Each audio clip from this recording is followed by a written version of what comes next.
Hi, hello, friends. Welcome to Joyful Journeys book reading session. We are in the chapter 7, which is Attitude. So, there are 6 chapters so far completed. Everything will be in the playlist. Please go through it. And we are in the 7th chapter. I'm just starting it. Experiments recently conducted by Merrill and Albert in the later philosophical laboratory at Hanover prove that what you see when you look at something depends not so much on what is there as on the assumption you make when you look. Since what we believe to be the real physical world is actually only an assumptive world, it is not surprising that these experiments prove that what appears to be solid reality is actually the results of expectations or assumptions. Your assumptions determine not only what you see but also what you do, for they govern all your conscious and subconscious movements towards the fulfillment of yours themselves. Over a century ago, this truth was stated by Emerson as follows: as the world was plastic and fluid in the hands of God, so it is ever to so much of his attributes as we bring to it. To ignorance and sin, it is flint. They adapt themselves to it as they may, but in proportion as a man has anything in him divine, the firmament flows before him and takes his signet and form.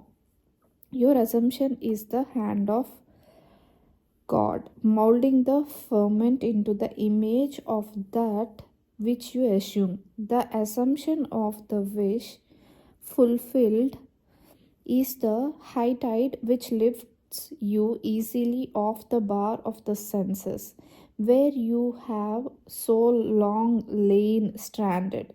It lifts the mind into prophecy in the full right sense of the word. And if you have that controlled imagination and absorbed attention, which it is possible to attain, you may be sure that all your assumption implies will come to pass. When William Blake wrote, what seems to be is to those to whom it seems to be, he was only repeating the eternal truth. There is nothing unclean of itself, but to him that esteemeth anything to be unclean, to him it is unclean. Because there is nothing unclean of itself or clean of itself, you should assume the best and think only of that which is lovely and of good report. It is not superior insight, but ignorance of this law of assumption. If you read into the greatness of men some littleness with which you may be familiar, or into some situation or circumstance an unfavorable conviction, your particular relationship to another influences your assumption with respect to that others and make you see in him that which you do see. If you can change your opinion of another, then what you now believe of him can't be absolutely true, but is only relatively true. The following is an actual case history illustrating how the law of assumption works.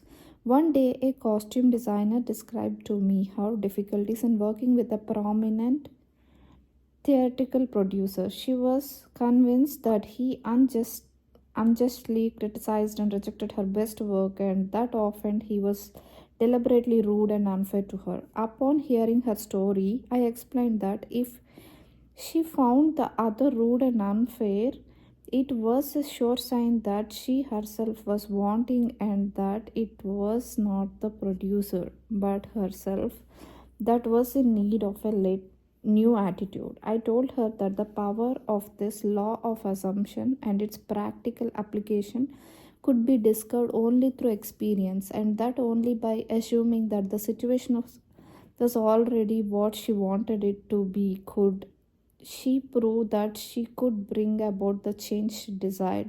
Her employer was merely bearing witness, telling her by his behavior what her concept of him was. I suggested that it was quite probable that she was carrying on conversations with him in her mind which were filled with criticism and recriminations.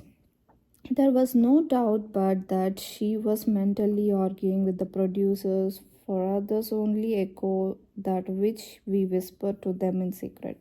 I asked her if it was not true that she talked to him mentally, and if so, what those conversations were like. She confessed that every morning on her way to the theater, she told him just what she thought of him in a way she would never have dared address him in person.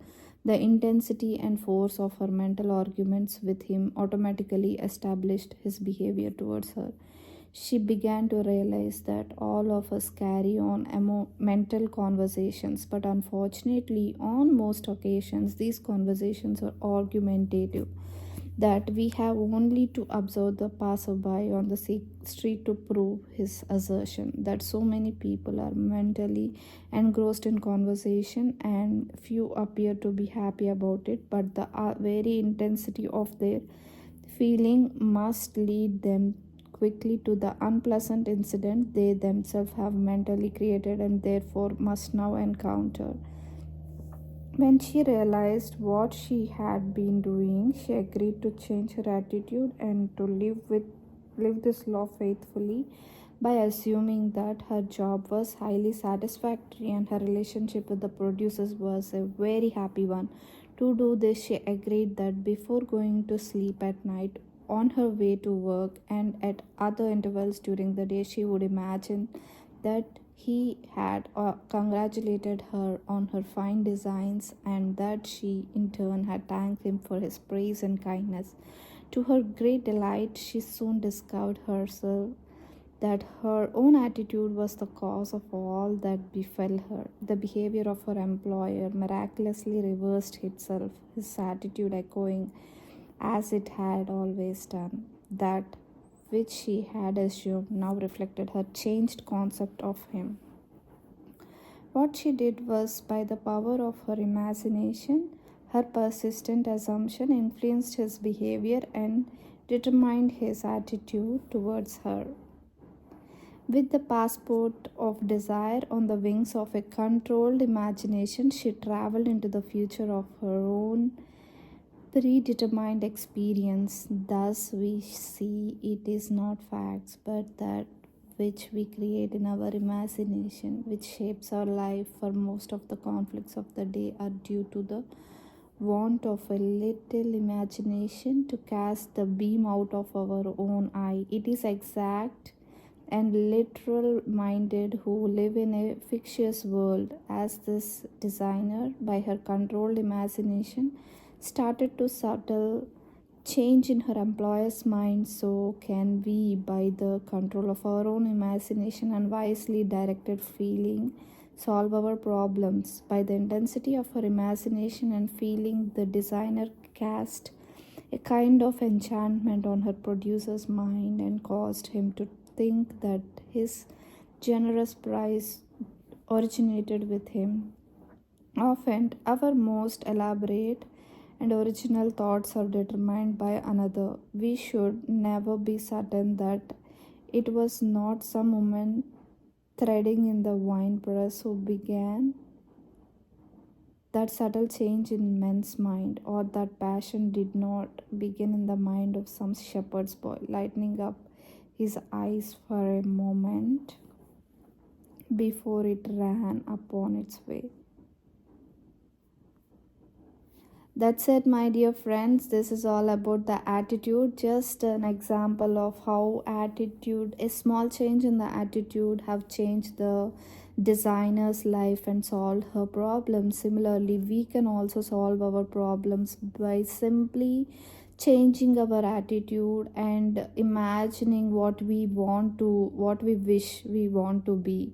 So always, whenever you get some time, based upon your problems, just imagine that your problems are solved. Just imagine what you wish you wanted to in reality, and that one will definitely come true.